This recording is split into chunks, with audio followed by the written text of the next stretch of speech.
நாமத்தினாலே நாம் செய்திக்கு நேராக நாம் கடந்து செல்வோம். நோவாவுடைய வாழ்க்கையில் பலிகளை ஆரம்பிக்கிறது, அதை பற்றி நாம் இந்த நாளில் நாம் சிந்திக்கலாம்.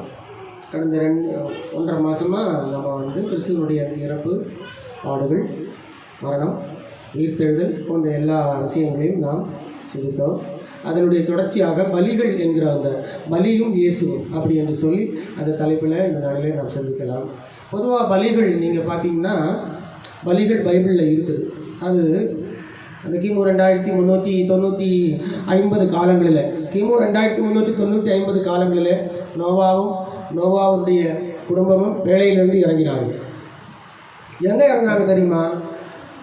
அர்மேனியன் நாட்டில் இறங்கினாங்க. அர்மேனியன் மலையடி வாரம். அந்த அர்மேனியன் நாட்டில் அராரத் அப்படிங்கிற ஒரு மலை இருக்குது. அந்த மவுண்ட் அராரத்தில் என்ன பண்ணாங்க? எல்லாரும் இறங்கினாங்க. இது எப்போ நடந்துச்சு?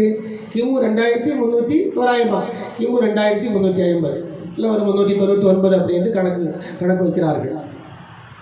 இப்போ அர்மேனியன் மலையில் இறங்கும்போது அங்கே வேறு யாருமே இல்லை, எந்த மதங்களும் இல்லை, யாருமே இல்லை. இது நோவாவுடைய குடும்பம், நோவாவுடைய பிள்ளைகள். அர்மேனியா நாடு. அர்மேனியா நாடு இன்றைக்கி எங்கே இருக்குது? இன்றைக்கி அர்மேனியாவை சுற்றி நீங்கள் பார்த்தா துருக்கி நாடு இருக்குது, ஈரான் இருக்குது. ஈரான், துருக்கி, அர்மேனியா, இந்த நாடுகளெல்லாம் இந்த மலையடி வாரத்தை சார்ந்த பகுதிகள். இதுதான் வரலாறு. அங்கே தான். அதனால தான் அங்குள்ள மக்கள் தான் இந்த பேர்கள் வைக்கிறாங்க. சண்டே, மண்டே அப்படி இல்லை, அந்த பேரெல்லாம் நீங்கள் பார்த்தீங்கன்னா அர்மேனியன் டேமில் தான் அது வரும். இப்போ மண்டே அப்படின்னு சொல்லுவீங்க இல்லையா? மண்டேங்கிறது சூரியனின் நாளுன்னு அர்த்தம். என்ன அர்த்தம்? சூரியனின் நாள். ஆமாம். சண்டேங்கிறது மண்டேங்கிறது சந்திரனின் நாள், சண்டேங்கிறது சூரியனின் நாள். Moon day. அது அந்த மூல பாஷையில் அவங்க பேசி வந்த அந்த பாஷையில் மூன்டியாக் அப்படின்னு வரும். மூன்டியாக் அப்படின்னு வரும். மூன்டியாக்ங்கிறது மண்டே அப்படின்னு வரும். தமிழில் எப்படி வச்சாங்க? திங்கள். என்னது? திங்கள். அதுதான் அவருடைய அர்த்தம். அவர்களுடைய பாஷை தான் அது. அவர்களுடைய பாஷையில் தான் அந்த வார்த்தைகளை, அந்த வாரத்துக்கு 7 நாட்களை அவர்கள் தான் வைக்கிறாங்க. இந்த வாரத்துக்கு 7 நாட்களை அவர்கள் தான் வைக்கிறாங்க. ஆகினால இந்த 7 நாட்கள் ஆண்டவர் மனுஷனுக்கு கொடுத்தது ஒரு பகல், ஒரு இரவு. அவரெல்லாம் இந்த பகலுக்கும் இரவுக்கும் சேர்ந்து ஒரு நாளோட நாம கணக்கு வச்சுக்கிறோம். ஆண்டவருடைய காலக்கணக்கில் சூரியன் 360 நாட்கள் ஒரு தடவை சூரியனை, இந்த பூமி சூரியனை ஒரு தடவை சுற்றி வரும்போது கர்த்தருடைய கணக்கில் அது ஒரு நாள் என்று கணக்கு. ஆனால் நமக்கு அப்படி கிடையாது. நமக்கு ஒரு பகல், ஒரு இரவு. ஏன்னா ஒரு பகல் தூங்குகிறோம், ஒரு பகல் வேலை செய்கிறோம், இன்னொரு இரவு என்ன செய்கிறோம்? தூங்குகிறோம். கண்டிப்பாக பகலில் வேலை செய்கிறோம், ராத்திரி ஆச்சுன்னா என்ன பண்ணுறோம்? தூங்கிட்டு இருக்கோம். இப்போ தான் இந்த கம்பெனி வந்ததுக்கப்புறம், கம்பெனிஸ் வந்துச்சு பார்த்தீங்களா? ஒரு 150 ஆண்டுகளாக கம்பெனி வந்ததுக்கப்புறம் உலகம், ஏன்னா லைட்டு வந்துச்சுது, இயந்திரங்கள் எல்லாம் கண்டுபிடிச்சாங்க, மிஷின் எல்லாம் கண்டுபிடிச்சாங்க. லாபம் அதிகமாக வேணுங்கிறதுக்காக என்ன செய்கிறாங்க? கம்பெனிகள் மனுஷங்களை தூங்க விடாமல் நைட் ஷிஃப்ட்டு, பகல் ஷிஃப்ட்டு அப்படின்னு சொல்லி ஷிஃப்ட்டு கணக்காக அந்த நாட்களையும் நேரங்களையும் பிரித்து கூறு போட்டு வேலை செய்ய வைக்கிறாங்க. ஆனால் கர்த்தருடைய கணக்கு அப்படி கிடையாது. கர்த்தருடைய கணக்கு என்ன தெரியுமா? மனுஷன் பகல் ஃபுல்லாக என்ன பண்ணணும்? வேலை செய்யணும், ராத்திரி தூங்கணும். ஸோ இந்த மாதிரி ராத்திரி தூங்காமல் வேலை பார்க்குறதுனால ஒரு சிலது ஆக்சிடெண்ட்டில் செத்து போயிடுது, ஒரு சிலது கண்ணு பீஸ் ஆகிடுது, ஒரு சிலதுக்கு ஹார்ட் ப்ராப்ளம் வருது, அப்புறம் நிறைய ப்ராப்ளங்கள் மனுஷங்களுக்கு, அந்த ஹெல்த் இஷ்யூஸ் என்று சொல்லுவார்கள். அந்த ஹெல்த் ப்ராப்ளம் எல்லாம் வந்துட்டு இருக்குது. இதெல்லாம் நாம் மாற்றி அமைச்சனால தான். ஆனால் கம்பெனிக்காரங்க இதெல்லாம் கணக்கில் எடுப்பாங்களா? எடுக்க மாட்டாங்க. இப்போ ராத்திரியும் என்ன பண்ணுறாங்க? வேலை செய்ய வைக்கிறாங்க. இது கர்த்தர் சொல்லலைங்க, நீ ராத்திரியும் வேலை செய்யணும்னு சொல்லி எதுவுமே இல்லை. ராத்திரி நல்லா தூங்கணுங்கிறதுக்காகத்தான் இரவு என்கிற ஒரு பகுதியை மனிதனுக்கு ஆண்டவர் கொடுத்து வைத்திருக்கிறார். ஆக நோவா பேழையை விட்டு இறங்குற உடனே எந்த மதமும் கிடையாது, எந்த ஜாதியும் கிடையாது.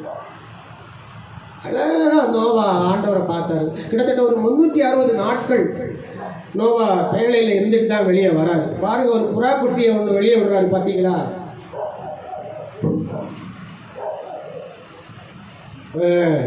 நோவா ஒரு பேழையை 7 நாள் பொறுத்து பாருங்க. 12 ஆதியாகமம் 8ஆம் அதிகாரம் 12ஆம் அதிகாரம். இன்னும் 7 நாள் பொறுத்து அவன் புறாவை வெளியே விட்டான், அது அவனிடத்துக்கு திரும்பி வரவில்லை என்று காண்கிறோம். ஒரு இலைய அதுக்கு முன்னாடி முதல் தடவை விடும்போது பாருங்க, அந்த புறா 11ஆவது வசனம், அந்த புறா சாயங்காலத்தில் அவரிடத்தில் வந்து சேர்ந்து இதோ ஒரு கொத்தி கொண்டு வந்த ஒரு ஒலிவ மரத்தின் இலை அதன் வாயில் இருந்தது என்று காண்கிறோம். ஒரு ஒலிவ மரத்துக்கு இலை இருந்துச்சுன்னு பார்க்குறோம். அப்போ நோவா வந்து பேழையை விட்டு வெளியிறங்கும் போது தண்ணி எல்லாம் கரெக்டாக வற்றி மரங்கள் எல்லாம், சில மரங்கள் எல்லாம் தண்ணியில் மூழ்கி நின்ற மரங்கள் எல்லாம் காஞ்சு மறுபடியும் மீண்டும் புதிய இலை விட்டு அந்த நேரத்தில் தான் நோவா என்ன பண்ணியிருக்கிறாரு, பேழையை விட்டு வெளியே இறங்கியிருக்கிறாரு. அவ்வளோ நாள் குடிக்கிறதுக்கு தண்ணி எண்ணத்தில் சேர்த்து வச்சுருந்தாருன்னு தெரில. இப்போ அது கேன் இருக்குது, ஒரு 150 கேனத்துக்கு உள்ளே போட்டு அது பாட்டி கிடக்கும். அவர் என்ன பண்ணாருன்னு தெரில. இதெல்லாம் ஒரு பெரிய ஆச்சரியம், பயங்கரமான ஆச்சரியம். நோவா இந்த மாதிரி அந்த பேழைக்குள்ளாடி ஒரு 360 நாட்கள் இருந்தது, பெரிய ஒரு அதிசயம். இப்படி நோவா பிழைத்து தப்பி அந்த பெரிய ஜலப்பிரளயத்துக்கு நீங்களாகி அவர் வெளியே வந்தார். வெளியே வந்ததுக்கப்புறம் அவர் ஆண்டவருக்கு செஞ்சது என்ன தெரியுமா, பலி செஞ்சார். பார்த்தீங்களா 20ஆவது வசனம், அப்பொழுது நோவா கர்த்தருக்கு ஒரு பலிபீடம் கட்டி சுத்தமான சகல மிருகங்களிலும் சுத்தமான சகல பறவைகளிலும், பாருங்க, சகல மிருகங்கள் சகல பறவைகள் சிலவற்றை தெரிந்து கொண்டு அவைகளை பலிபீடத்தின் மேல் தகன பலிகளாக பலியிட்டார்.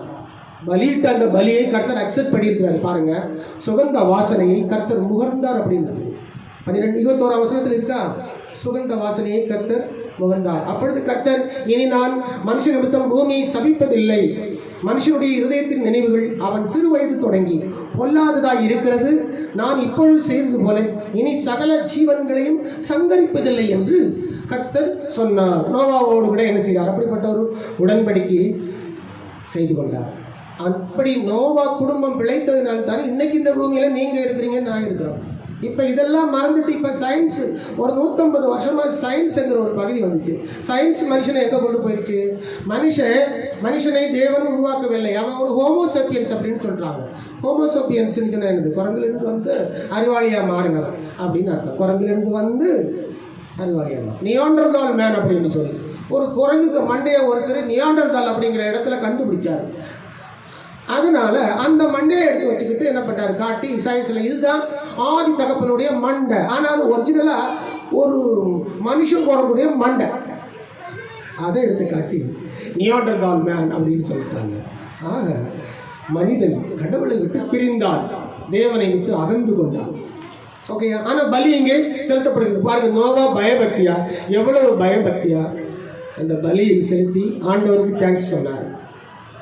ஆண்டவருக்கு என்ன பண்ணாரு, தேங்க்ஸ் சொன்னார். ஸோ இந்த பலிகள் அன்றையிலிருந்து ஆரம்பமாகிறது. ஸோ பலிக்கு ஒரு பரிகாரம் உண்டு, பலிக்கு ஒரு முடிவு உண்டு, பலிக்கு ஒரு திட்டம் உண்டு, பலிக்கு ஒரு தீர்மானம் உண்டு. அதுதான் அந்த பலிகள் காண்பிக்கிறது. இப்போ நோவா பாருங்க, கரெக்டாக செஞ்சுட்டாரு, பூமி உள்ள நாளளவு.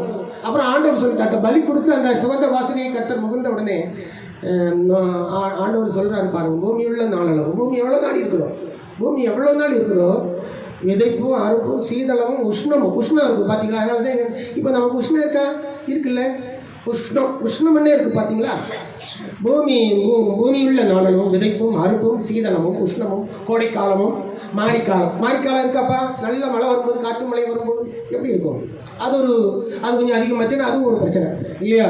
பகலும் இரவும் ஒழிவதில்லை என்று நம்முடைய உள்ளத்தில் சொன்னார் அப்படின்னு. ஸோ நோவா இப்படி பலி கொடுத்து ஆண்டவரோடு கூட என்ன செய்தார், ஒப்புரவாகிறார். அப்போ பலி இல்லாமல் கர்த்தரோடு கூட நாம் என்ன செய்ய முடியாது, நெருங்க முடியாது என்பதை இங்கு காட்டுகிறார். அல்லேலூயா.